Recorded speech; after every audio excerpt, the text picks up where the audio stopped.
working as an associate professor of English in Mallareddy Engineering College for Women, which is located in Hyderabad, Telangana. The topic which I have taken today is reading comprehension. So we know that one of the most important components of learning a language is reading. There are 4 skills of learning a language: listening, speaking, reading, writing. The topic which I have taken is reading. What exactly is reading? How to improve one's reading skills. So in the previous chapter already we have discussed about what exactly is reading and what are the benefits of reading. Now we are going to discuss about techniques for good comprehension. So as we have said that reading is the ability to see and comprehend the given text. So whatever is written, that text we should read and we should try to comprehend, understand, and accordingly we have to answer the questions. Now reading comprehension skills, we check this reading. What are the techniques for good comprehension? Skills for being an effective reader and for increasing comprehension. Now what exactly is comprehension? Comprehension, which means comprehending, understanding. So when a given text is given to us, we should understand what is there in the text, and after understanding, we have to answer the questions accordingly.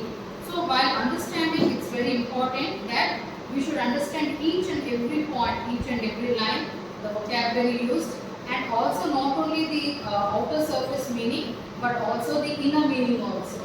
Now, so for understanding and for increasing our comprehension, now I am going to discuss few techniques.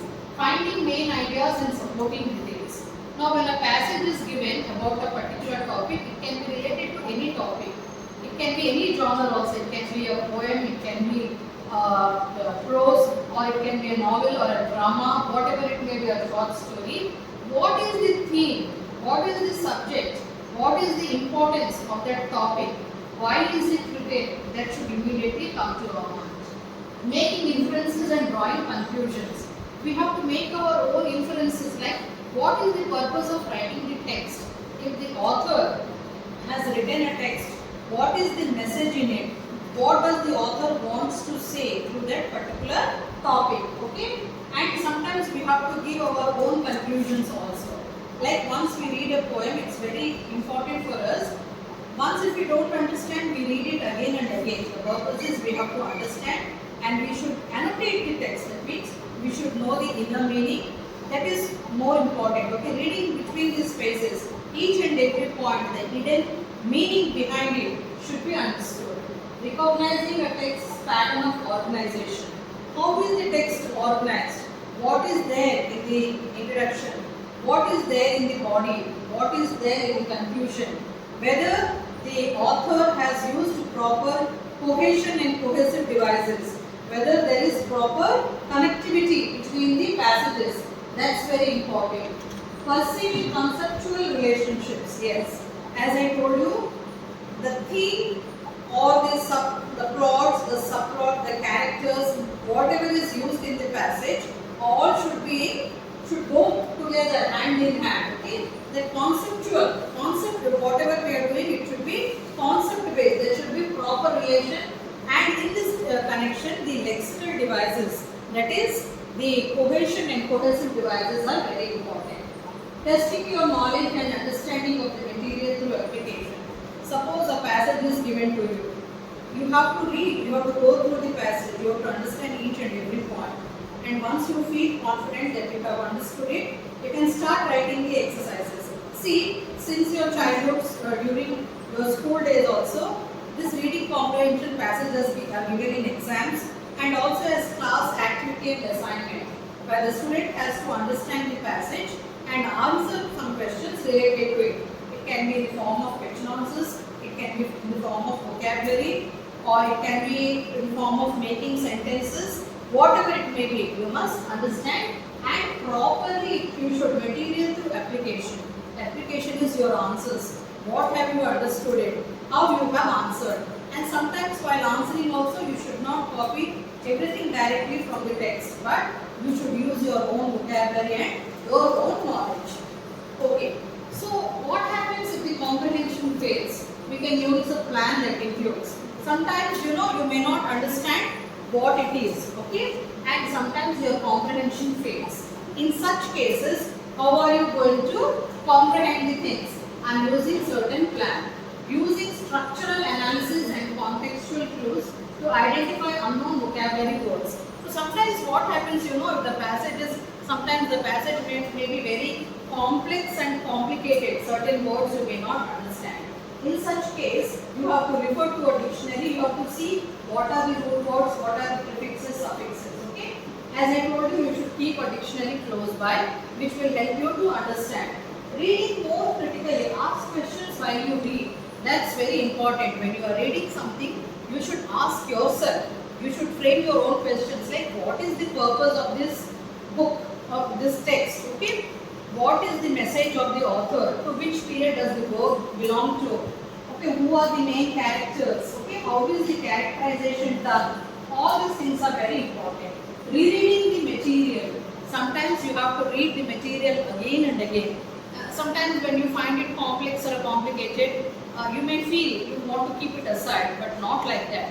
What you have to do, you have to read it again and again until and unless you get the gist. Okay, you should see that the text is on your fingertips. You have understood everything and you are ready to answer any type of questions. Try to explain what you have read to someone else. That's very important. A co-learner or your peer is very much needed, with whom you can share your ideas. What you have read, what you have done. See, sometimes when you watch a movie, you are very happy to discuss with your friends related to that movie. Okay, what is the theme? How did the actors perform? Whether it's a hit or not. Word of mouth conversation will be there. Similarly, when you read something, discuss with your friends. Okay, that will greatly help you. Okay, now read the prefix and introduction. See, for any kind of reading, introduction plays a major role. See, when a book or an author writes a book, first of all, there will be a preface at the beginning. In that preface, sometimes we come to know the ideology, the methodology and the structure and status of that particular person. What is the purpose of writing? Okay. So read the preface and introduction, you will get essential information for understanding the author's perspective. In what condition the author has written, whether there is any kind, see whether it is he or she has written for entertainment, whether it is a passion, whether there is a strong social message, whether he is a social activist who wants to bring some reformation. There are different types of books, yes or no. Sometimes there are fantasy books which are very much entertaining for the students, small kids especially. There are some novels, there are some fairy tales, some fantasy books, then sometimes there are highly matured novels, and some are social activists who want to bring changes in the society, rebellion nature, okay, through the books. So we should know what exactly it is. Make more than one pass. Reading articles and textbooks often requires more than one pass, which means you have to read it again and again to understand the inner meaning. What is the author's intention, hidden intention behind it. And once if you feel you have understood the author's pulse, the pulse of the author, the reader should know the pulse of the author. And once you feel that everything is fine, you have understood, then you can go ahead. Okay, well, when a lecture is being delivered, you take notes. There is a lot of difference between taking notes and making notes. I will tell you what exactly is taking notes and what is making notes. See, when you read or when you listen something, what happens? You try to note it down. You jot down the points. Very especially running notes. Running notes is always taking notes, because here what happens? You are listening to the lecturer or the teacher who is teaching and you are taking down the notes. Okay, that is taking notes. But making notes is different. Collecting all the points by taking notes and also referring to the other textbooks and gaining more information from different websites and also other textbooks and all together you will make notes. But you should be very careful while making the notes, okay? Because that is going to be your final copy. Okay. Now, your goal is to have the notes that are concise, capture the reading and replace it so that you don't go back and read it. Okay, see that. Stop share. Minimally and stay focused on the important details. See, when you read, you must keep a pencil in your hand where you can highlight and underline the important points. Okay, that will help you later. When you read something, that will will greatly help you later, okay? And you should read it in a way that it remains embedded in your mind. It should not get deleted from your mind. Okay. Identify the main ideas and supporting details. Already we discussed about that. Then it's very important that you should identify the main ideas. What is the main idea of the topic? Okay. What are the supporting details? So understanding the topic or gist is very important. So before reading a larger text, it's very important that you should know who is the author, what is the background, okay, what is the age to which it belongs, what is the intention of the author, what is the body, okay, gist, then who are the main characters and what is the strong message in it. If you can identify these points, identify the relationship between these will increase your comprehension. Now in order to have a clear idea, there should not be any ambiguity when you are reading. You should have a clear and concise idea.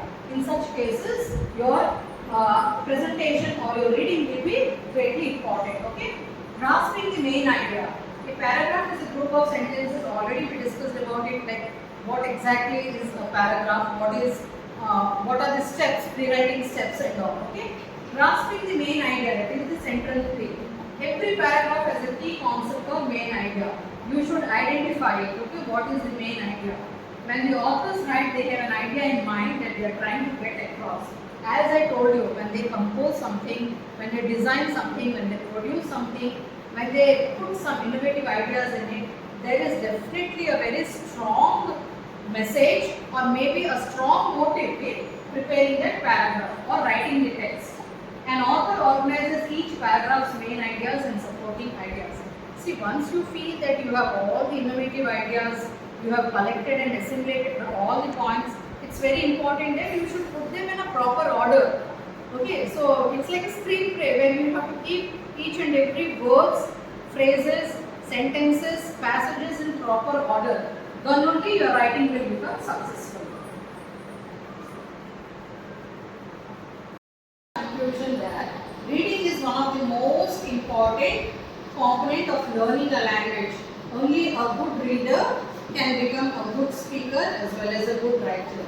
The more you read, the more you can increase your knowledge and you can become a better individual. Okay, so always see, reading not only for academics, you read for pleasure, you read to gain knowledge.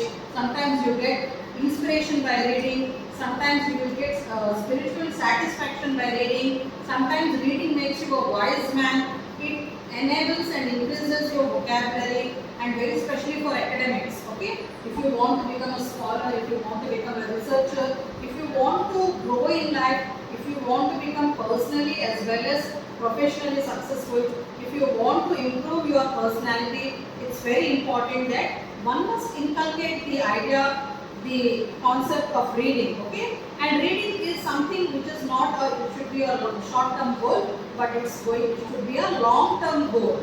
Okay, reading should be a part of our life, and it is an ever-ending process where you cannot say that at a particular age I have stopped reading. No, it is something till the end. We should keep it as a hobby, we should keep it as a passion, we should keep ourselves updated, we should increase our knowledge, and day by day we should become wiser, and we should keep pace with the society, surroundings and the time. Okay, so with this I just conclude my reading comprehension topic. I hope it is clear to everybody. Thank you for watching my video. Thank you.